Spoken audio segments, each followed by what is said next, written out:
Okay, we're here. We're live. We made it. Hello, Welcome. everybody. Welcome, Daniel. Good to see you again. Thank you. Always great to see you, Pete. I think I saw you in Taiwan last, right? Was that it? Was that Yeah, right? yeah, that was last autumn. We had a 2-day event there, and we had an evening mixer at. It was like kind of like a sports bar, I think, or Yeah, like something. a beer. It was like pour your own beer kind of Yeah, like thing. you got like a card with credits on it, and you could go and pour beers from different things. So, it was interesting. But yeah, good to see you again. Where are you calling in from? Are you in Amsterdam?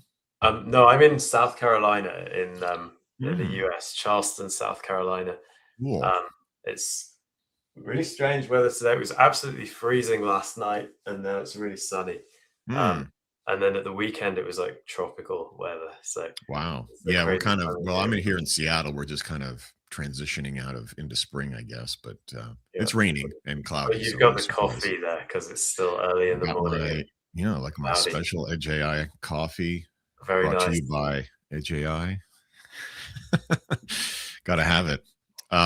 Yeah, cool. Well, we welcome everyone. I see we got a bunch of folks already joining in. I think we had a couple of hundred folks registered for this. I mean, expect a pretty big crowd. It's a hot topic. Wow. Feel free when you join the chat, let us know where you're calling in from and give a shout out. I see we've got Marcelo. Uh, Greetings from the south of the world. So I think he's like in Chile. I know Marcelo, so that's. But yeah, let us know where you're calling in from because this is like this idea of physical AI, or not just an idea. I mean, this whole topic is something that's really a worldwide impact, and we'll talk about technically about it and a bunch of impacts that it's having around the world. We were you at Embedded World? No, I wasn't, Oh, unfortunately. okay. Yeah. So a lot of your colleagues were at Embedded World, and we had a booth there, and they were sort of right across from us. But Embedded World happened last week in Nuremberg, Germany. For people that don't know, Embedded Conference, kind of an engineering conference for embedded things, and it's been going on for a while. I think they had about 40,000 people there. It's like Uh, the Woodstock of embedded it's the engineering. Woodstock of embedded, yeah, a little more buttoned up than Woodstock, uh, but um, but yeah, really cool stuff. And so, there was obviously the demos and the talks and the conferences and the things going on there, but physical AI, and then we'll talk about what that means because that's another thing is the terms. One of the cool things about tech is that we get to just like make up words and terms to say things like embodied AI Yeah, or whatever. I mean, we've been doing physical AI since before it had a name, which wasn't that long Mhm. ago, actually. I It's know. Yeah, but we'll talk about that. I see we have Raphael from West Virginia. Yeah, we have Chitra Basu from Poon. That's pretty cool. Oh, here, speaking of Germany, Andrea from Hamburg, Germany is here. Good. Oh, Venice. Fancy schmancy. Wow, very Venice. nice. Nice. Let's see. Bangalore. We won't spend the whole hour on this, by the way. Just give We just a probably could. I think there's good. enough We to could. talk about. Here's good old Dallas. Actually, I was in Dallas a few weeks ago. Really cool. And actually, I had a meeting with Texas Instruments at their headquarters, which is their original headquarters from like the 60s. Very cool Oh, that's architecture. awesome. And then afterward, I had to drive down to Austin, which is a few hours, and I had some time. And so I actually drove to Dealey Plaza, where Kennedy was assassinated in the 60s. Oh, wow, that's So you crazy. can go there and you can stand there on the grassy knoll and the whole thing. And there was no one around, and it was a little freaky. Yeah, that's crazy, crazy bit of Yeah, tourism there. I just kind of stood there for a while, and I was like, that's a thing. Cool. We got Huntington Beach, California. There's nice weather there, I'm sure, from Chance. We don't have And anyone from South Carolina. We've got South Florida, so I see South Florida. It's close, but no yeah, cigar. Not nearly there. quite. We got Malaysia. That's pretty Wow. cool. Right on. So I don't want to know what time zone everyone's in here, but it's early morning for me, and it's probably mid morning for you. Yeah, just 11, very civilized. I don't. Very civilized, I yes. like that about living on the East Coast. You never have to wake up so You know, early. I hear you. I hear you. I spent some time in Massachusetts during the year, and I kind of like that time zone. It's kind of good, you It's know. perfect. You've always got to, people are waking up early on your behalf, um, Yes. or That's true. staying up late. But everyone on the East Coast just kind of chilling. So why don't we kind of get into it? So give a little background for yourself. Director of Applied Research at Impulse, Edge Impulse. What does that typically entail? And maybe Yeah. you can give a So little background on what Edge Impulse is. I mean, not I know a lot of people have heard of it. Maybe not everyone's been. yeah, for sure. And I feel like I used to be around in these events a lot more, because actually I was the host of the first one, and Hmm. when we were just the Tiny ML Foundation, and Yeah. we started doing meetups. It was literally in um, a room that we booked at the Google campus when I was working on TensorFlow Lite at Google, and we had like, I don't know, a couple dozen people there. Um, and actually, one of the people there was Zach from Edge Impulse, who Zach recruited Shelby. me to the team. And I've been working at Edge Impulse since we were three people. We're now like 80 people, and last year we were acquired by Qualcomm. And so we're a product which basically makes it much simpler for developers to build and deploy machine learning algorithms to embedded computers. And what that Mhm. used to mean 5 or 6 years ago was training little tiny um, dense network for activity classification on accelerometer. Or then after a couple of months, we released convolutional networks for vision, with super low resolution embedded cameras. And over the last 5, or I guess it's been like 7 years, since my like Google days, we've now got the point where we're talking about running large language models on embedded hardware. I know Um, it's amazing. it's absolutely wild. Considering, like, at the beginning, even the tiny little prototype sort of like basic transformer models that were the state of the art at the time wouldn't have even fit on the mainstream embedded hardware of the day. Yeah. And now we've Yeah. got like Arduino devices coming out with the capacity to run generative AI models. Yeah. So No it's doubt. a whole new world. And I think some of these new terms and things like that are like around physical AI and agentic AI. Those are so new; they've really come into being over, or they've at least re-emerged from history in the last few years, and they're suddenly applying to what we're doing in embedded space as well. So my job at Edge Impulse, I run the research team. So we have a couple of different roles in the company. One of them is to sort of look to the future and try and understand what is going to be needed by our customers and by our developers to help them build the stuff that they need to build at work, Mm. a year from now, 2 years from now, 5 years from now. So we don't just get to say like, okay, yeah, we let you deploy some little Right. accelerometer Zip it and ship it. data, you know, Right. feature extraction and a little dense network forever. Like a year from now, your boss is going to be coming and tapping you on the shoulder and asking why we don't have generative AI in the product. Um, Mm. so part of my job is figuring out how do we help with all of that.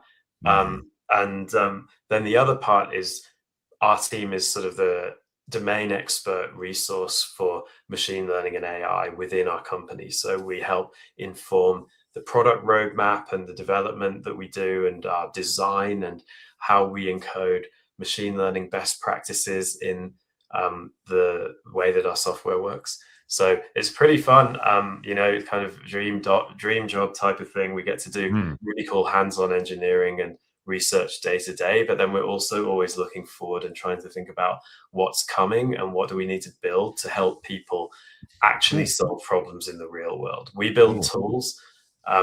All of you build solutions and actually solve problems and understand how all these interesting domains work. And Mm.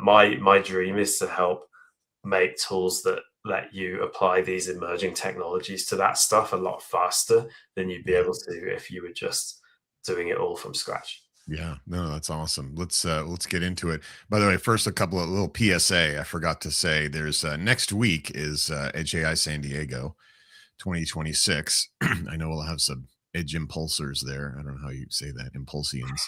Yeah. Um, but so that's going to be March 24th to the 26th in San Diego. It's like a 3-day event. It's like 15 hours of workshops. I know there's going to be an Arduino workshop there, a bunch of other things. We have some amazing keynotes, US Navy, Durga Malati from Qualcomm, UCSD professor, UC Riverside as well. Panels. We have a mixer on the USS Midway, the deck of the Midway. So if you're in the area or can get your way down to San Diego, there's the QR code to register, and we have discounts, heavy discounts for academia as well. So if you're a student, by the way, pro tip: if you're in a job hunt situation, you should get there because you will meet the hiring managers face to face. Do an end around the whole LinkedIn baloney, sorry, LinkedIn, and just meet people face to face. We actually have a career edge section of our events now where people can come and post jobs and resumes and do stuff like that. So that's the QR code. That's my PSA. And I just wanted to give that shout out there. Okay. So, and I'll leave it up up there. So yeah, let's get back into this physical AI. Maybe we should start with a definition of terms. I mean, I have my definition of physical AI, but I'm curious, what is yours? Yeah, and I mean, I think this is one of those things where everyone has a slightly different but overlapping definition and vision in their head of what this means. But for me, there's this distinction, right, between what has come to be called AI in modern parlance. Like if you go to the pub and ask someone, "Hey, Yeah. what's AI?" They're going to talk to you about things like Chat GPT, Yeah. or maybe if they've really been having to think about this stuff, they'll talk about agentic AI, Mm, Claude Code, things that are building stuff for you in the cloud. Um, it's all this sort of information work aspect of AI. So it could be multimodal. It might be processing lots of different types of information. Um, but it's all happening in this purely information world where there's data being read off a disk or from a network connection and being pulled together and synthesized, and we're making decisions and doing things with it. Um, Physical AI, for me, the key thing is that there's a grounding in the physical world. So, mm, what I mean by that is that there is some connection with the physical world where the system is reading data from the physical world and also having some kind of feedback loop potentially where the system is taking actions in the physical world that could right. have Right. an impact on that information that's read in the future. Okay. Um, So like an actuator or a wheel, or it's it's having an impact in the physical world. It's not just reading data from the physical world, but it's actually actuating itself in the physical Yeah, space. and so that's sort of the base level, but you could also think about like, okay, if we've built a system which informs the human being who's operating this machine that they need Right. to do something different, that could also count. Hmm. It's like Hmm. there's still a feedback loop because we're saying, okay, I don't know, we're noticing that the rate of widgets that are coming down the production line that don't look Hmm. quite right is going up. Let's tell this person who's working there, and To then they're slow going to down make the. some change. Yeah, Hmm. exactly. So I think I would Hmm. I would push the boundary Hmm. That's in that pushing it a little direction bit for too. me. By the way, funny anecdote.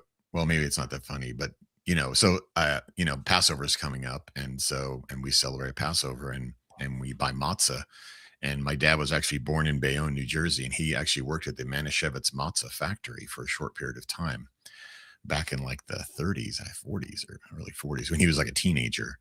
And he actually got fired because he couldn't keep up with the matzah that was coming down the conveyor belt, and he wasn't able to sort of keep up with the flow of the matzah. So when you said that, I was thinking about, that's been a problem for a long time. And of course, folks that know I Love Lucy, I mean, there's that famous scene with the chocolates. But anyway, total digression. Well, maybe he could have done with some help from physical AI. Yeah, back, probably the Manischewitz matzah line is way more, technologically advanced than it used to be back in 100 years ago. I'm But sure. Yeah, so physical AI is, taking in information from the real world and acting in the real world. I mean, for me, I think that's kind of my tight definition of it. There's an actuator involved in some form. I think for Um, me, we as a human being, we are part of the physical world, and we mm, often forget that.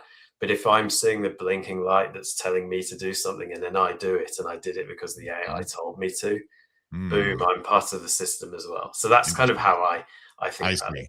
I actually saw a post that there was some service where you could basically rent yourself out to like cloud AI as a physical person in the real world to perform tasks on behalf of AI. So you could basically, rent yourself out in meat space to I the think AI. I've read about that in a Neil Stephenson novel like Yeah, 20 yeah, years exactly. Like, yeah, ago. like Snowdrift or something, Snow Crash. But yeah, apparently that I mean that could be a job of the future. It's like, oh, what do you do? It's like, well, I operate the real world on behalf of AI. That could be your new job. So very dystopian. Yeah, it's a Um, little bit weird. so the other like definitions out there, and we won't spend a lot of time on this, but there's like embodied AI. I mean, I use the term edge AI, and we use the term edge AI as kind of a big umbrella term for all this stuff that's happening Mhm. outside of the IT Yeah, cloud. we were there first. You were there first, yeah, and I will credit Zach when I came on board, and he was a board member at the time. He was like, edge is the word. So so there's this broad term edge AI, and then there's embodied AI, physical AI, analog AI. Obviously TinyML is still a term. But I think physical AI has kind of grabbed everyone's attention. And one of the interesting things about, and there's a paper on our website about, I think it's called "The Robots Are Coming," and it's about physical AI. There's an interesting kind of psychological thing going on here with the way we as humans anthropomorphize technology, and so we get really wrapped around the axle with this notion of robots and mechanical things in human form. And so this collision of AI, which of course is kind of in the top of everyone's mind. I mean, not everyone's, but lots. And then this notion of, Robbie the robot or whatever, folding my laundry, is this interesting kind of societal collision going on. And so there's a lot of that. So there's a lot of hype and a lot of, like I said, laundry folding robots and a lot of baloney out there. But the fact is, like physical AI and the ability to take robotics to the next level has pretty serious implications for like lots of different industries, right? I mean, we're talking about warehousing and other things. I mean, where do you see sort of physical AI sort of hitting first as like the biggest impact? Ooh, that's a very good question. I mean, I think, and I think actually something you mentioned just now is sort of this idea of embodied AI and Yeah. physical AI, and like Yes. there's the crossover and how do those intersect? And I think that's interesting to think about in this context because embodied, physical AI is AI with this feedback loop with the physical world. Embodied AI is when the the AI is literally embodied in a physical object like a humanoid robot, Right. or a specific kind of robot where the form of the robot follows the function of the AI, and it's Mm, designed as this one system. And that's like you were saying, the thing that everybody thinks of is like Rosie the robot from the Jetsons kind of right. thing, or like Johnny Five that I have a picture of on my wall. Um, but I think before we get there, there's this boundary between physical AI and non-physical AI and edge AI is already very porous, very blurred. Yeah, sure. Most of our customers at Edge Impulse, I would say, are doing some type of physical AI, maybe not in this very obvious embodied sort of way, but in the Mm, way where they have a production line that they're monitoring, yeah. or they have a system that's giving feedback on some kind of physical process that's happening, whether that is an industrial process or an Mhm, agricultural process, mhm. or even somebody doing a workout and seeing some feedback on how they're doing and what they need to do to change the Yeah, way that they are Apple physically Watch. interacting with the world. So I'd say we're kind of already there in a sense where Mm, we're plugging into industrial processes, we're plugging into medical and healthcare processes and things to do with fitness. And mm, everything has been more on the sensor side. on the perception side, and we've just got a little bit of feedback, making those decisions and then making changes in the physical world. So I think that the next big step will be going a bit deeper into that, like actually doing things in physical reality. And you Mm. can see some of the big leaps that have come out of generative AI in this space, where you can have these end-to-end models that have a shared sort of multimodal embedding space of like language and vision and audio and input from sensors. And then these models are directly outputting control vectors for a robot arm, for example. And we found that where it was previously very, very difficult to connect all these dots, where you've got like, okay, you've got to understand the problem and then come up with a plan to solve it. And then you've got to come up with a plan to do the movements that are required. And then all of these pieces that had to be sort of chained together through programming and algorithms. It looks like soon you're going to be able to do a lot of this stuff just end to end through a model or a couple of models. Mm. And that big thing that, why ML has been so important is because we changed the problem from a design and engineering problem um, through to being a collecting loads of data and then doing some engineering Hmm. problems. So rather than having to have the algorithm all figured out of exactly how you're going to cope with all these different crazy situations, we can have a big data set that describes a lot of things. And then we can use that to create a machine learning model, a deep learning model, whatever you want to call it, that is able to know how to act in different situations. So you've got things now like there's a company that's going around with, I think they've built like a camera that you like wear on your head or something, and then people are going around doing things in the real world, collecting a data set. Um, they've got some kind of glove that senses how their hand is moving, and then this can end up being useful training data for a robot Sure. that's doing this kind of Sure. Sure. end-to-end Yeah. stuff. So I think it's going to be quite like sudden that we're going to start seeing these things that looked a bit sci-fi Yeah. appearing in the world, in terms of robots that can do things like Yeah. actuators in physical places. And it's Yeah. presumably going to start in these more constrained places like Yes. industrial contexts, Right. but Yeah. I maybe think also as a toy, or like things that are more like sure. not as important that they get everything right. Yeah. I've seen, I mean, to that point, I mean, a couple of things that caught my eye at Embedded World, actually. There was a gentleman that was speaking about his robotics company and training, training in the physical world. And he posed the question, like, how do you learn how to swim? Do you watch a YouTube video? Is that how you learn how to swim? Or does someone explain to you how to swim? No, you have to do it.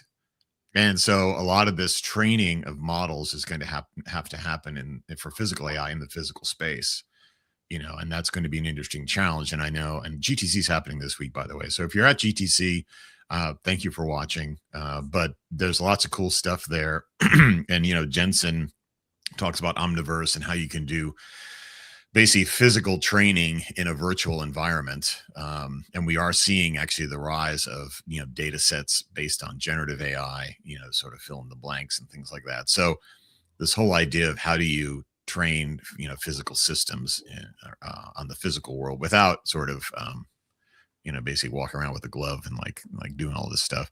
That's going to be a whole other kind of ball of wax. But it is true that a lot of these things will need a lot of sort of training and reinforcement. And like you said, I think the first place we're seeing those things is in more constrained environments. I mean, you look at what Amazon is doing with warehouse automation, by the way, for any major warehouse these days, is incredible amount of robotic capability. And we're seeing it in agriculture, right, with harvesting. I mean, you could argue some of the John Deere stuff is kind of like physical AI already, in terms of kind of combining AI vision with sensors and things for harvesting. once we get into, picking strawberries, that's a whole other ball of wax, or picking apples without bruising them, right? But the it's almost like limitless in terms of the applications. But I agree with you. Like, I think there's some really good ROI use cases in these more constrained environments before we sort of turn loose the kind of the Rosie the robot or whatever, like you said. Yeah, and I think for me, all that comes back to this sort of idea of grounding. So grounding is the idea that there's actually a kind of objective space in which there's a way to measure whether something is working or not. And for Hmm. physical AI, like if you think about you've got like an LLM trying to do some task, or like you're trying to teach an LLM or come up with prompts that make an LLM do a task well in the cloud. The question is, how do you evaluate its output? Imagine a task like writing. If you're a writer, how do you evaluate your output? I mean, I don't know, you publish it and see what the reviewers say if you're an author, or you have an editor who works with you, but it's quite hard to be kind of objective with that. Whereas if Hmm. you're a robot, or you're an LLM controlling a robot, which has the job of putting boxes into a cart, then it's quite easy to understand whether you managed to put the box into the cart or not. Sure. It's a little bit more binary, and that measurability of the real world helps you have this feedback loop that can help you sort of self-correct what you're Yeah. doing. And Yeah. so there's this really interesting, emergent phenomenon you have there. If you have this like sort of AI agent that's able to modify its own behavior in some way, and it has grounding in the real world and the ability to measure whether it succeeded at the task, that means you get to do trial and error and eventually get really good at what you're doing. And so I Mm. think there's this like potential that we have in this space to be able to get really good results more quickly than we were able to when we're just purely working in an informational space. Yeah. Um, I was going to ask, by the way, you mentioned agentic AI. I want to, again, that's a whole other 1 hour discussion, but what's the overlap between agentic AI and physical AI as you see it? Yeah, that's a good question as well. So agentic AI, it's really the idea of having um, these AI the whole thing I kind of don't like, to be honest, the way that these systems work, because it just feels like such a hack. But sometimes the hack ends up being the most viable thing. And so we started out with like we developed these big language models because we had a big corpus of text on the internet. Hmm. That's the only thing that we had this much data for. So the big giant models that we have been trained on our one big giant data set we have, which is text and images from the internet. And then you interact with these things through language as a result.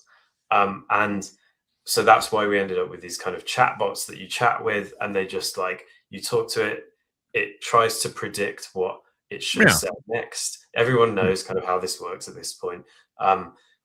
But originally the idea was that you kind of one shot something. So you like write something to the model as if it's like a query almost, and then the model generates some text as its output that represents Hmm. stuff that's in the model, that maybe that's going to be useful for you in solving a problem.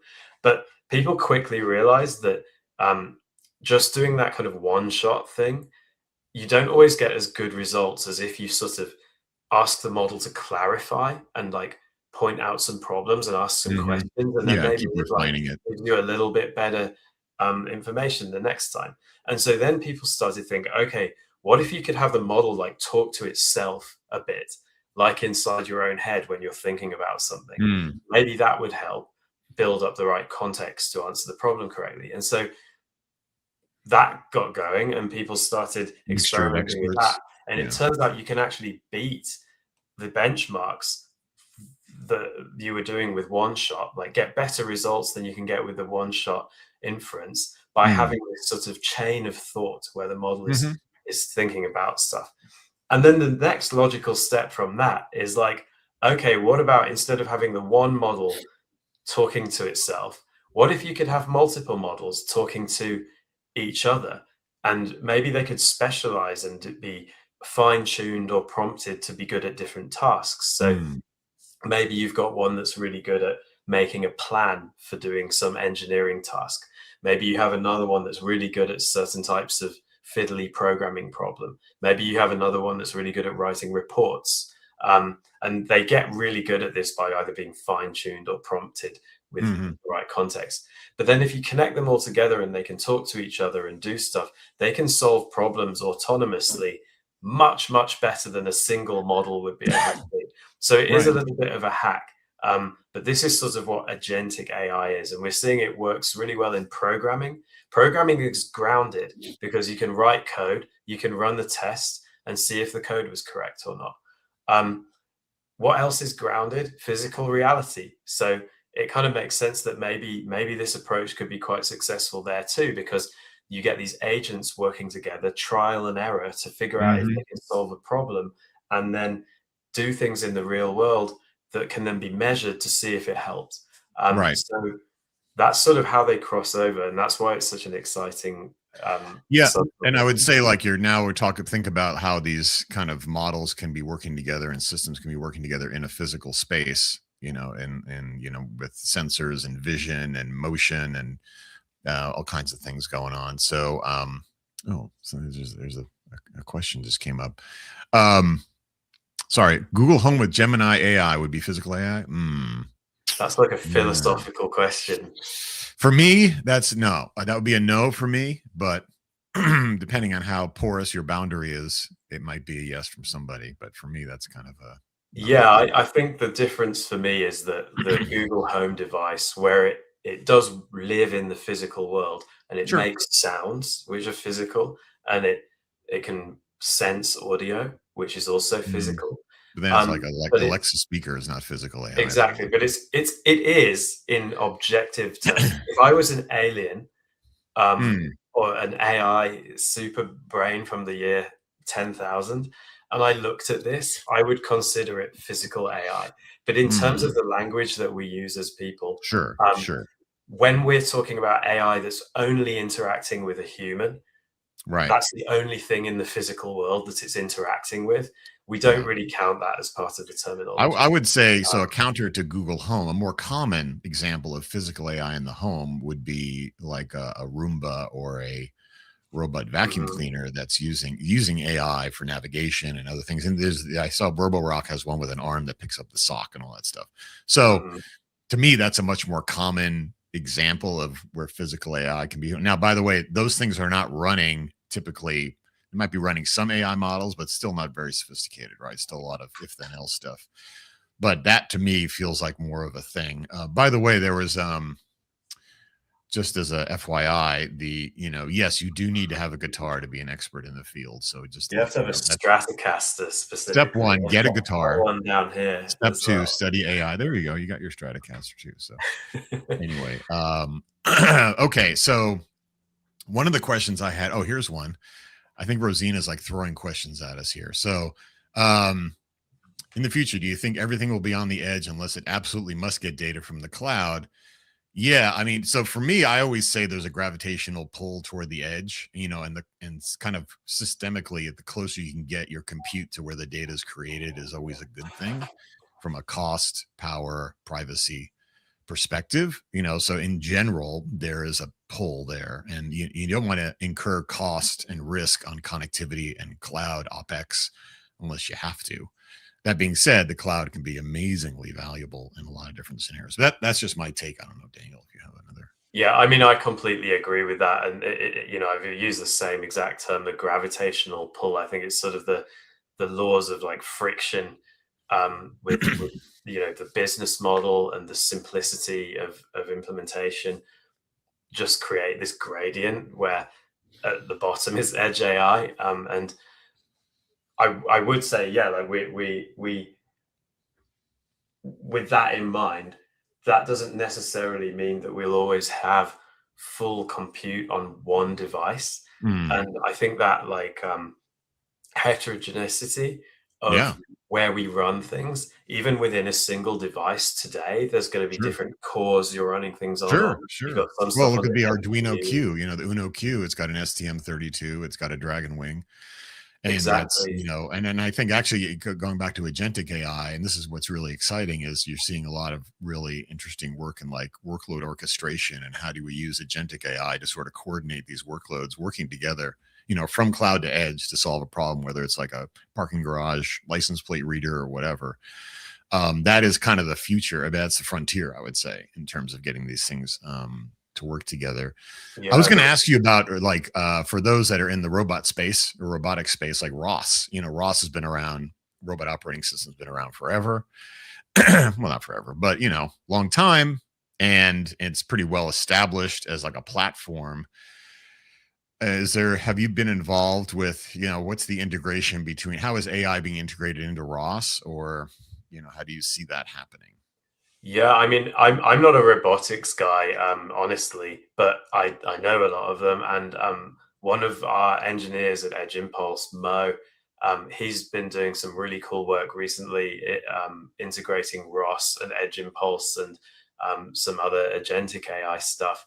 So he built like a robot pipeline inspector that crawls along an oil pipeline and looks Hmm. at it and understands if something's going wrong. And I think um, this sort of like control of stuff by agentic AI is very interesting because it gives Mm-hmm. you.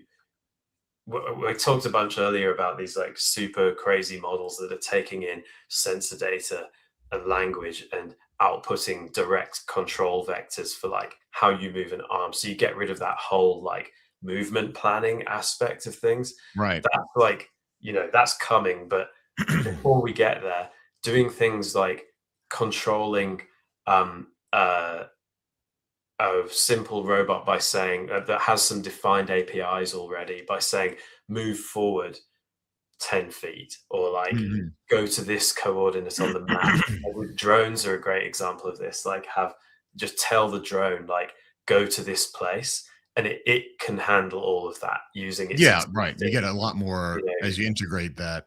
And I think actually the intersection of Ross and kind of agentic and AI frameworks is a really interesting space to study. So for folks out there looking for to build this stuff, because Ross has been the platform for a long time, probably still will be.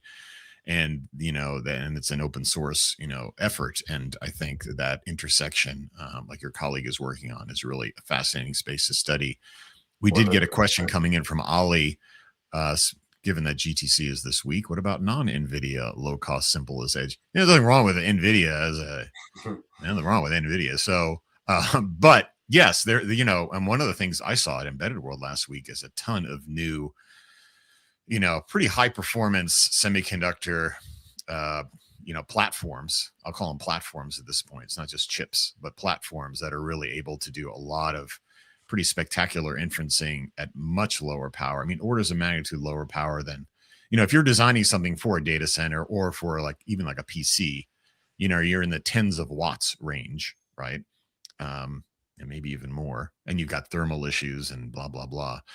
But like you think about these physical AI space where you've got the thing crawling in the pipe, it's inspecting things. These are smaller, typically battery powered, or certainly thermal challenges are much more significant in the physical space. And so you need to use, semiconductor platforms that are designed for, milliwatts or single watts usage. So we're not here to like endorse chips. But I think if you look at across the board, I mean, you've got your, obviously the Qualcomm stuff and the Dragon Wing stuff, but you've got, one of the new partners we have in our foundation is DeepX out of Korea, and they're doing some pretty amazing, transformer acceleration stuff that's like orders of magnitude less powerful, less power consuming, I should say, than sort of typical platforms. But in an ARM, obviously, licenses the Ethos 85 core, which we're seeing in, like you mentioned before, like Olive Semiconductor has a platform using the Ethos 85 where they are running transformer models in the wearable glasses itself. So, it's actually giving you, it's a small language model running inside your glasses. So the vision is being, there's a visual language model built into these things. Um, that's probably not a petaflops thing, but I guess the point is that you can look across the board and everyone is doing AI acceleration at some level. And what's kind of interesting about especially in the physical AI space, especially in the commercial space, is that it's kind of fit for purpose, right? So you have a problem you need to solve in your, you want to pick strawberries or whatever you want to harvest. You're going to use the right level of semiconductor performance and power and all that stuff to sort of solve that problem. So tons of chips out there. Virtually everyone you can think of has an AI acceleration thing, including NVIDIA, and NVIDIA is cool too. But I don't know, Daniel, if you have any mind blowing chips out there that have caught your eye that we should highlight.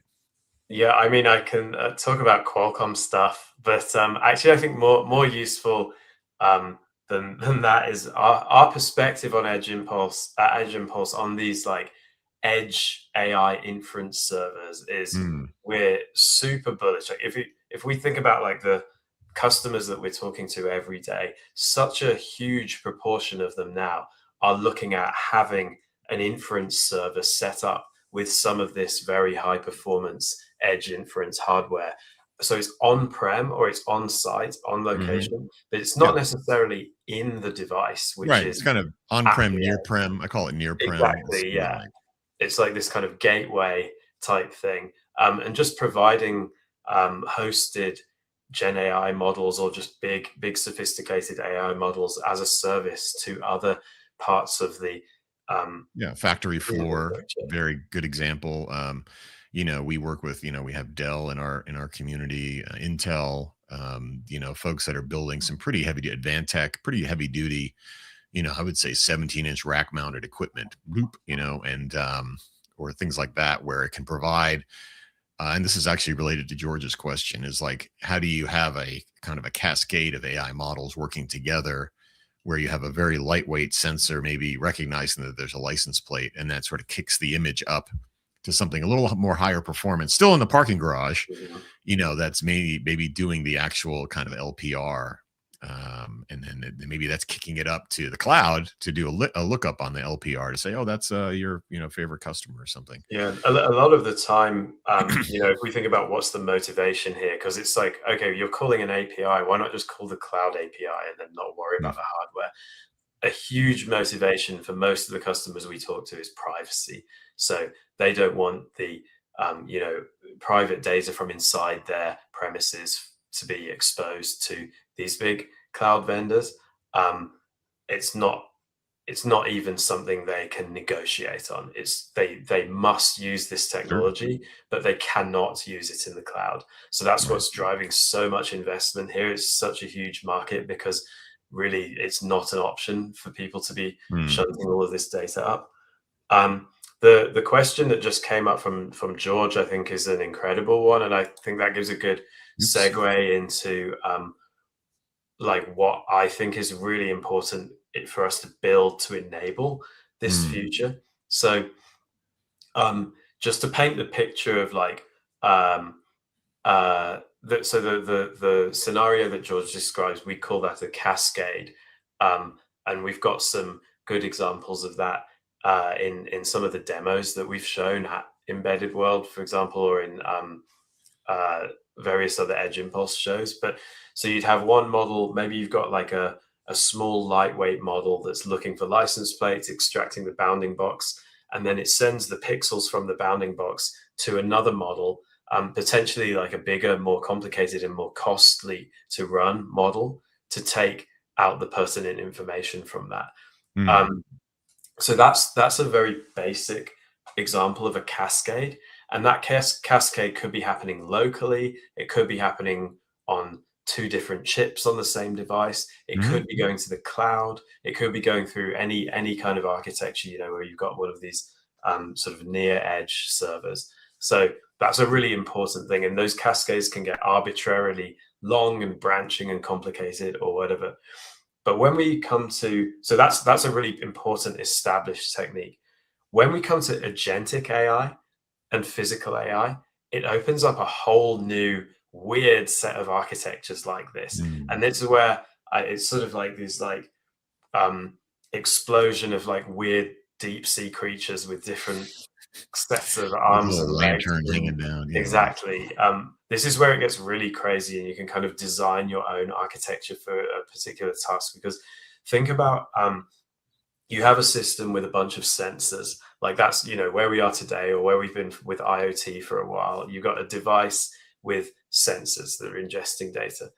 And then with Edge AI, like first TinyML and then Edge AI, we've built kind of this perception layer where Mm, we can take the high frequency or high bandwidth data from the sensors, which has a poor signal to noise ratio. And mm, then we can distill that through classification or object detection or some other model.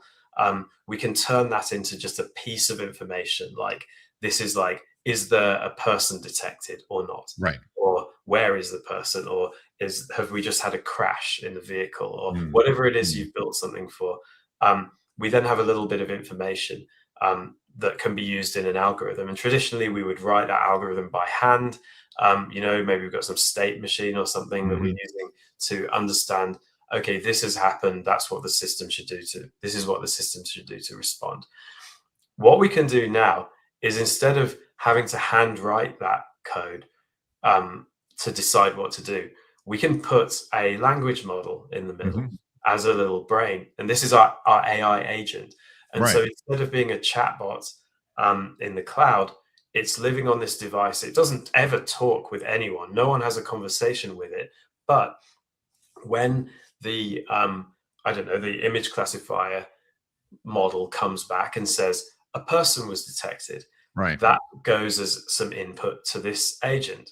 Right. Along with that goes, I don't know, let me think of what's a good example here. Like, uh, is the is the equipment running? Like, is the big machine in the factory running right now? Mhm, And that mhm. goes to the agent as well.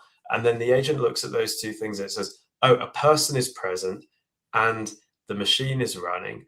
um, what am I supposed to do? And it's got a prompt which describes what it's supposed to do. And maybe in the prompt it says, if you detect a person standing here while the machine is running, that is probably not safe and you need to do something about it. Sure, And so sure. then the agent can make a decision to turn on the alarm or email Sure. someone or do whatever it's supposed to do. Sure. Um, Although that being said, though, I mean, some of these scenarios that you're giving are all already solved with sort of classic yeah, kind of if this is then a else stuff, right? stupid example, So no, it's a because good. what you're I'm just saying, saying is, like you. So one of the things we sometimes say is, you don't always need AI to solve every problem, oh but yeah, please don't use AI if you right. don't absolutely have to. Right. Um, But what you're saying is that, an agentic AI chunk of code, the AI itself could take lots of sensor input and make some pretty flexible decisions based on lots of different input. And as opposed to if then else, which is a very rigid structure, right? And you encounter conditions that you didn't think of ahead of time. So what AI can do is kind of take those situations and kind of use judgment. Now that's a loaded term, judgment, when it comes to AI, but Yeah, yeah. exactly. And so the thing for me, so a more colorful example that's a little bit more complicated and illustrative, um, that's just quite interesting to me. It's still a little bit too simple, but it's illustrative. Is imagine you've got like a system in ag tech to monitor and run a greenhouse. So you've got this Hmm. automated greenhouse. It has like heating and cooling and different stuff it can spray on the plants. And Hmm. it also has cameras to look at the color of the leaves and the growth of the plants. It can understand like what kind of diseases the plant might have using a classifier, using Yep. boring old convnets. And you know, imagine you've then got this agent at the heart of it that's in real time able to interpret all the signals from all these little Right. sensors and make a decision about, oh, it looks like this disease might be taking hold. Right. Um, this is a plan we have to try and mitigate that. And it can actually make a plan and implement that over time. So Right. Based it on a programmed outcome. So basically, you set the outcome, and you let the AI agent sort of make decisions, quote unquote, within that framework to get to that desired outcome. Exactly. So then that's cool. You could do that anyway, couldn't you? You don't necessarily need AI for that. But then what if you could take the same exact hardware and just write a different prompt and have it do something completely different? So, okay, we got this system for monitoring a greenhouse. what if like you can just what if you need to look after a beehive? Same kind Mm, of thing, temperature and humidity need to be controlled. We need to have awareness of what's going on. We need to let in air, or keep out water or whatever. Um, you got cameras, actuators, these kinds of things. Same hardware, but you could mm, just write a different prompt that explains how to take care of bees, and it can do that. right. Um, Repurpose it. Yeah. Exactly. What about also if that was your thermostat in your house, which is exactly the same thing? Like, I'm not that different from a bee. I need to be kept at the right temperature, and there's signs that I might be stressed or unhappy. Um, and obviously, you wouldn't build one system and try to use them for all those different Sure, things. but it's the The, flexibility. I think you're saying yeah, AI adds in exactly. a lot of, I would almost say fungibility, like into harder platforms. The question here is interesting, related physical A and AIoT. As someone who's been in the embedded business for a while and IoT, I would say the difference between, IoT struggled to gain traction for a couple of reasons. One was, it required connectivity basically for it to work. And connectivity in the real world, as you know, is very hard. It's a whole other show about pumping data up to the cloud. And that was super challenging and remains challenging, frankly. The other thing that I think suffered with IoT was the software. Software was super complicated. People in the IoT space like to build hardware. And so, connecting in, and you said like, building in like more rigid software frameworks of if then else, and then deploying this thing to 100,000 Chevron oil pumps around the world, and then all of a sudden it's like, oh, I need to change it and I need to do like a over the air update, which by the way was also a disaster. So that was, those were like headwinds against IoT. And so maybe physical AI is a form of IoT. The term AIoT feels a little, I don't know, another one of those things we kind of make up as we go along. No offense. Um, but I think there is a distinction between traditional IoT, which is collect sensors and send them up to the cloud in a kind of a rigid framework, versus physical AI, which is build a fungible system in the real world that can kind of is outcome driven and is powered by kind of agentic AI code. So, Yeah. different things. The way I've It been takes. thinking about this over time is I think AIoT has often mostly been about perception. At least the AI part of it is Yeah, about perception. computer vision. Exactly. We're using a model or even just a sophisticated non machine learning algorithm to perceive something in the world and turn that into just plain information.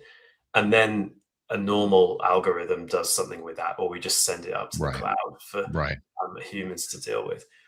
The The difference the between that and physical Mhm. AI is that in physical AI, we actually do something with it on the device, and that choice of action is The made by action. AI. Yeah. In fact, I would say that, AI vision has sort of been reborn. I mean, to be honest with you, computer vision, it's sort of was always a low hanging use case, hot dog, not hot dog, right? I mean, it was sort of like the thing. That's a Silicon Valley reference, by the way. If you haven't seen the show Silicon Valley and HBO, you should go watch it.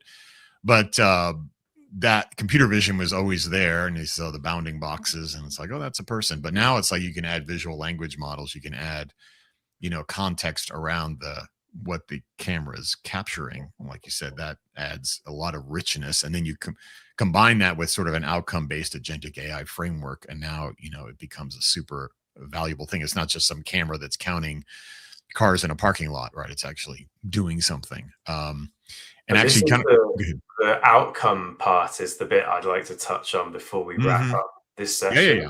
after the next questions. But Okay, well, let me just that's key to briefly the say, whole thing. yeah, neuromorphic, big fan, spiking neural networks. If you're not familiar with it, you should look it up. We actually did like a 3 or 4 hour live stream on neuromorphic a few weeks ago. It's on our YouTube channel. But the idea of kind of re-architecting the hardware around the way the brain, kind of processes information enables you to get, several orders of magnitude more power efficient edge AI platforms. And so, yeah, neuromorphic combined with other systems is definitely the wave of the future. So, yes, peace.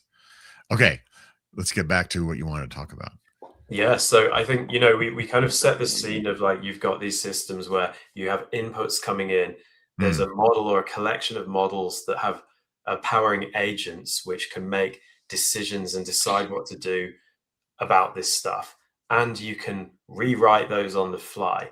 mm, It's mostly based on prompting, plus some other like guardrails and things to make sure it doesn't do super dangerous stuff.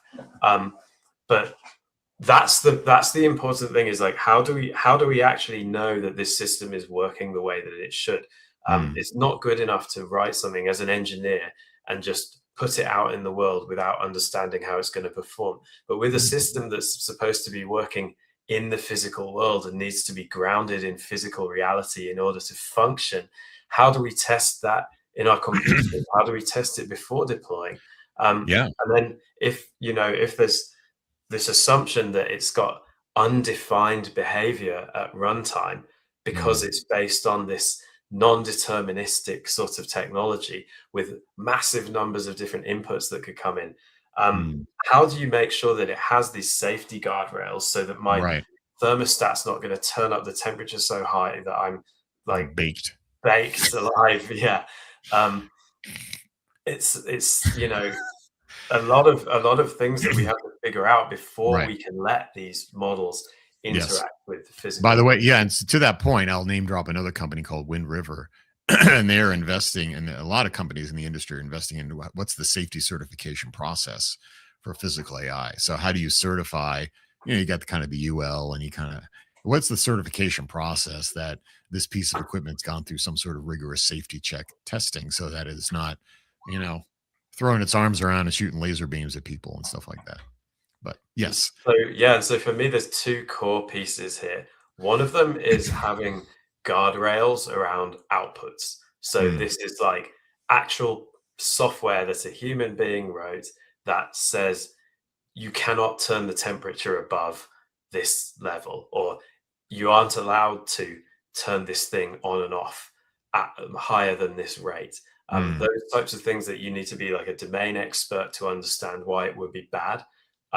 But where at that point the AI is doing something a bit weird and wrong, and the conventional algorithms need to take over and just control it and right, stabilize the situation. So yeah. that's one piece. Mm. The second piece is we need to have some kind of system for simulating inputs and outputs and that Mhm, feedback loop. We mhm, need to be able to understand and describe what the system should be doing at a mhm. given point in time. And in the lab, before you deploy, we need to be able to run tests of this Sure. and make sure that it's doing what it's supposed to do. Certified safe, certified, that it's actually doing what it's supposed to be doing, yeah. Exactly. And this turns out it's really, really hard and really, really Mhm, complicated. All the other pieces of this problem are easy. We have the hardware to run the models. We have the models. We have the sensors.